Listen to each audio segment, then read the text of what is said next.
Welcome to Kenpo University. My name's Al Babinick, and I'm your instructor. Today, we're talking about horse stances. All right?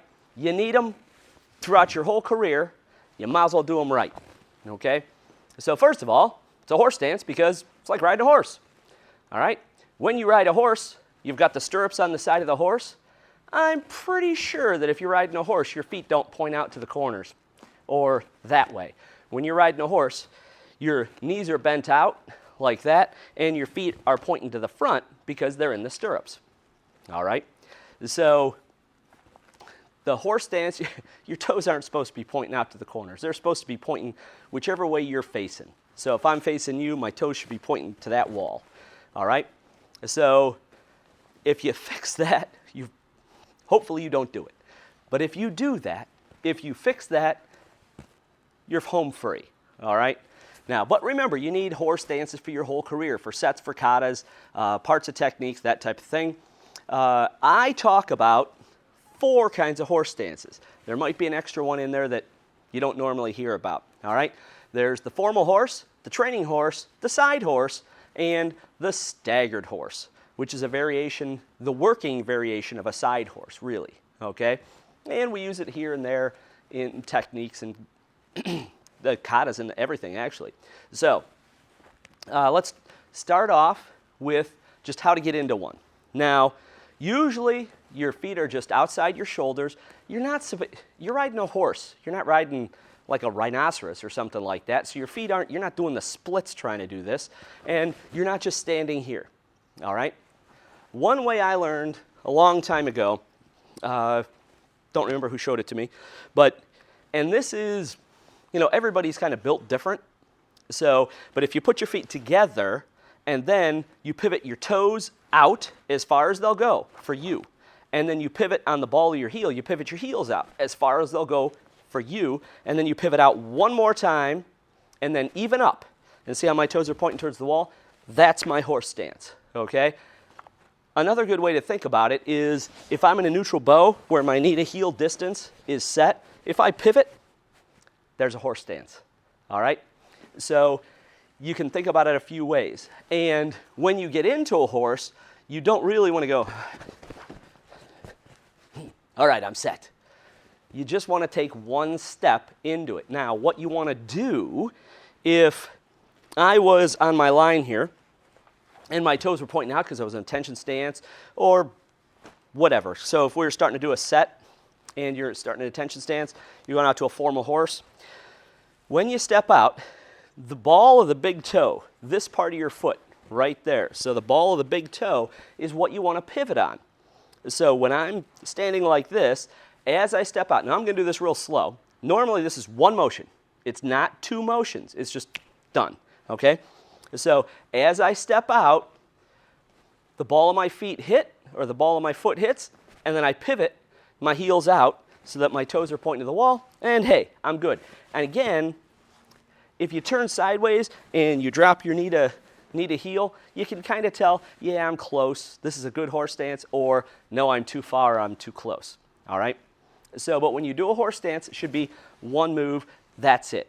You shouldn't try to take a step and then adjust this and then move this over. Just one step, okay? So if you're doing a set, one motion, that's it. So my feet came out, and again, I stepped, but as my foot hit, my feet pivot out to the sides. So there's the width of your horse stance, all right? Your knees should be bent. And again, it should look like you're riding a horse. That's why it's called that. So a training horse, and I've seen this done a whole bunch of different ways. Depends on your instructor, really, okay? When you're in a training horse, so let me get into a training horse. So I'm in my attention stance. I'm stepping out to a training horse. Again, watch the pivot on the feet. So I pivoted out. So I put my hands on my hips, all right? Sometimes we do have our hands more up on our ribs for some stuff. Long 3, we have our hands up a little higher than down here. So we do it kind of both ways in the system. So depends what your instructor likes. Do what your instructor likes, okay? But I usually teach it where it's down on my hips like this. all right? So this is a training horse. We do not fight out of these. Don't do anything out of a horse stance, right? Okay, so at least for the most part. A formal horse, you're stepping out. Now you're still doing the same thing. Oh, by the way, just as a side note, if you're trying to remember, your left foot always, this is my left, not yours, but my left foot is always the one that moves out and back. It does not change. You never change that except one time in the system, and that's in long 4. All right, you only close once with your right foot, and that's in long 4, right at the beginning. So you always go out with the left. So it's easy to remember. The saying is the weak. So I'm right-handed, so my right side's my strong side. So the weak give way to the strong. So the strong holds its ground, the left takes off up to the side. Okay, so the left has to give way to the right, or the strong. So going to the formal horse, I'm going to step out with my left. I'm still in attention stance. My hands are down by my side. My toes are pointing out to the corners. Heels together, toes out, hands down by your sides, back straight, eyes like laser beams on your instructor. But as you step off to the side, my hands come up. Everything should be done at the same time. So as the ball of my foot hits the ground, my hands are done. Okay? Everything's done at the same time. I'm not going, that is correct, this is wrong. This is wrong. See how there's all kinds of extra stuff going on there? One motion, it's boom, and done.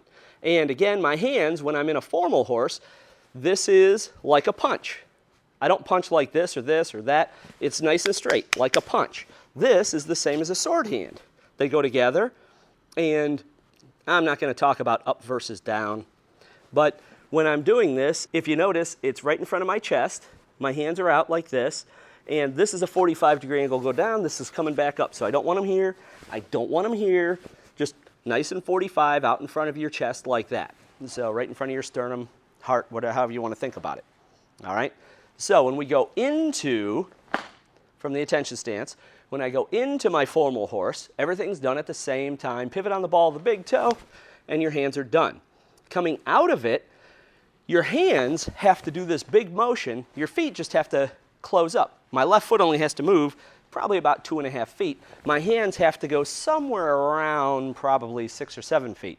So we have to give our hands a head start. So from here, you're going to turn your hands over, bring them up over your head like you're going to do a palm claw. When you get to like the jumping jack position, okay, my hands are pointing out on 45s out that way, then you can start to bring your foot in and make sure everything's done at the same time, and it's 1, 2. You know how I said it was a palm claw? When you do a palm claw, you don't poke with your fingers. You hit with the palm and then the claw. 1, 2. Like that. So when these come down, it's 1, 2. We don't necessarily have to hear it. Don't try to get your fingers slamming into your leg, but we can see it. So you may not be able to hear that it's 1, 2, but you should be able to see it as an instructor. So attention stance, formal horse, and then my hands come up over to the jumping jack position to give them a head start, and everything's done at the same time.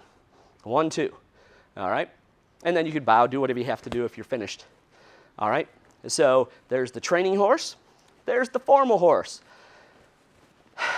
The side horse. Pretty much we shouldn't use it. Okay? We have a rule in Kenpo. It's don't get in your own way. And the side horse pretty much gets in your own way. They're, side horse, side fighting horse, whatever. You don't really want to do anything out of that. All right? So if I was sideways in a horse stance like this, facing you, this leg, you can't see my back leg. This is in the way. So if I wanted to hit you, I would either have to bring my leg around this way, or I would have to move this leg over and then hit you. Well, that's an extra move, right? So you're breaking economy of motion, and you're breaking the don't get in your own way rule if you use a side horse. So the side horse is there. Don't really use it, all right?